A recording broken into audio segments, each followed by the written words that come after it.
کتاب نامہ میں آپ کو خوش آمدید۔ کسی بھی عظیم شخصیت کے کردار کی گہرائی کو سمجھنا ہونا تو اس کا سب سے بہترین طریقہ ان کے اپنے الفاظ ہوتے ہیں۔ تو آج ہم امام حسن علیہ السلام کی اسی حکمت کو سمجھنے کی کوشش کریں گے جو کتاب گفتار دل نشیں میں محفوظ ہے۔ یہ ایک بہت بنیادی سوال ہے۔ دیکھیے، الفاظ صرف حروف نہیں ہوتے، وہ کسی بھی انسان کے خیالات، اس کی سوچ اور اس کی روح کا آئینہ ہوتے ہیں۔ امام حسن علیہ السلام کے اقوال جب ہم پڑھتے ہیں تو ہمیں ان کی بصیرت اور حکمت کی ایک ایسی دنیا نظر آتی ہے جو آج بھی ہمارے لیے اتنی ہی اہم ہے۔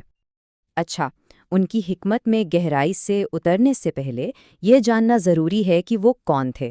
تو آئیے ان کی زندگی کے ایک مختصر تعارف سے شروعات کرتے ہیں۔ ان کی حکمت کو، ان کے کہے ہوئے جملوں کو پوری طرح سمجھنے کے لیے ہمیں اس دور کو، اس ماحول کو سمجھنا ہوگا جس میں وہ رہتے تھے۔ یہ جو تفصیلات ہیں، یہ ہمیں ان کی زندگی اور ان کے وراثت کو سمجھنے کے لیے ایک بنیاد فراہم کرتی ہیں۔ تو دیکھیے، آپ کا نام حسن، والد حضرت علی ابن ابی طالب اور والدہ حضرت فاطمہ جو پیغمبر اسلام کی بیٹی تھیں۔ یہ نسب ہی اس بات کی نشاندہی کرتا ہے کہ آپ کی پرورش کیسی غیر معمولی ہوئی ہوگی اور ذمہ داریاں کیسی ہوں گی۔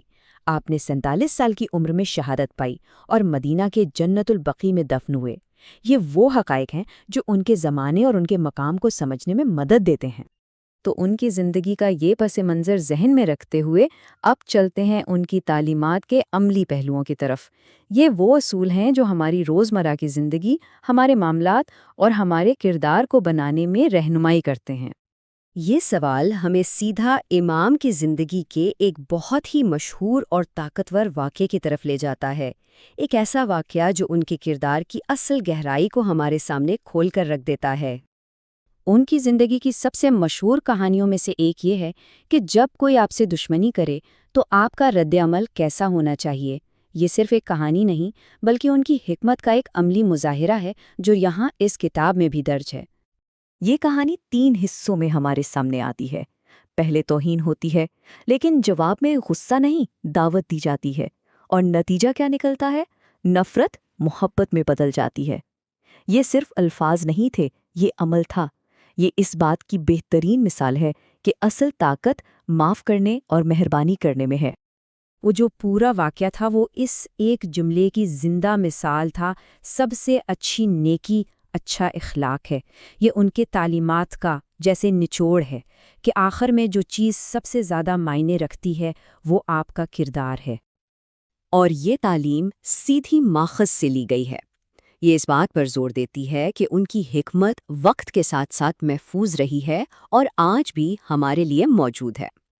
تو اس سے ہم کیا سیکھتے ہیں؟ پہلی بات تو یہ کہ کردار صرف باتوں سے نہیں، عمل سے ظاہر ہوتا ہے۔ دوسری یہ کہ اصل طاقت مشکل وقت میں صبر کرنے میں ہے۔ اور تیسری بات یہ کہ ایک اچھا رویہ، ایک مثبت رویہ ہی تمام سماجی تعلقات کی بنیاد ہے۔ یہ تو ہو گئی ظاہری اعمال کی بات۔ اب ظاہری اعمال سے آگے بڑھتے ہیں اور ان کی تعلیمات کے اس پہلو کو دیکھتے ہیں جو ہمارے اندرون سے تعلق رکھتا ہے، یعنی باطنی سکون اور خود کو پہچاننے کا راستہ۔ یہ ایک بہت گہرا قول ہے جو ہمیں خود شناسی کی دعوت دیتا ہے۔ تمہاری فکر ایک آئینہ ہے، یعنی یہ ہمیں بتاتا ہے کہ اندرونی سکون کا راستہ اپنے اندر جھانکنے سے شروع ہوتا ہے، اپنی خوبیوں اور اپنی خامیوں دونوں کو پہچاننے سے۔ یہ قول ہمیں خود احتسابی یعنی سیلف ریفلیکشن کی دعوت دیتا ہے۔ یہ ایک ایسا عمل ہے جو ان کی تعلیمات کا ایک مرکزی حصہ تھا۔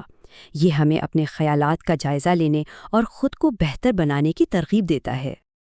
تو اس قول کا مرکزی پیغام یہ ہے کہ غور و فکر کرنا، سوچنا، یہ ذاتی بہتری کا سب سے بڑا ذریعہ ہے۔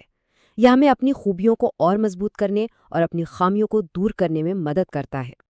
یہاں باطنی سکون کے لیے ایک اور بنیادی اصول بتایا گیا ہے، تقویٰ۔ اسے اکثر خدا کا خوف بھی کہا جاتا ہے، لیکن اس کا ایک گہرا مطلب خدا کی موجودگی کا احساس ہے۔ یہ وہ احساس ہے جو ایک نیک زندگی کی بنیاد بنتا ہے۔ اس تعلیم میں تقویٰ کو کوئی رکاوٹ نہیں سمجھا گیا، بلکہ ایک ایسی طاقت جو ہمیں بااختیار بناتی ہے۔ یہ وہ بنیاد ہے جس سے حکمت پیدا ہوتی ہے اور ہمارے تمام اعمال کو عزت ملتی ہے اور ہماری زندگی کے ہر پہلو کو بہتر بناتی ہے۔ تو آخر میں ان کی تعلیمات کا ہماری زندگیوں پر کیا اثر ہوتا ہے؟ اس آخری حصے میں ہم ان کی اس میراث اور ان لازوال اسباق پر غور کریں گے جو وہ ہمارے لیے چھوڑ گئے ہیں۔ اگر مختصراً کہا جائے تو 2 اہم باتیں ہم نے آج دیکھیں، ایک عمل کے ذریعے ہمدردی کا مظاہرہ اور دوسرا حکمت کا حصول۔ یہی ان کے ورثے کا مرکز ہیں، اور ان کی میراث کا شاید سب سے اہم حصہ یہی ہے، علم کو بانٹنے کی تلقین۔ لوگوں کو اپنا علم سکھاؤ اور دوسروں کا علم سیکھو۔ یہ صرف سیکھنے کی بات نہیں ہے، بلکہ ایک مسلسل عمل کی بات ہے جو حکمت کو ہمیشہ زندہ رکھتا ہے۔ اور یہ قول ہمیں یاد دلاتا ہے کہ یہ حکمت ایک بہت بڑے خزانے کا حصہ ہے جو آج بھی ہمیں رہنمائی اور حوصلہ دینے کے لیے موجود ہے۔ تو ہم آپ کو اس آخری سوال کے ساتھ چھوڑے جاتے ہیں۔ ان تمام تعلیمات میں سے آج کی اس تیز رفتار اور پیچیدہ دنیا میں کون سا سبق سب سے زیادہ اہمیت رکھتا ہے؟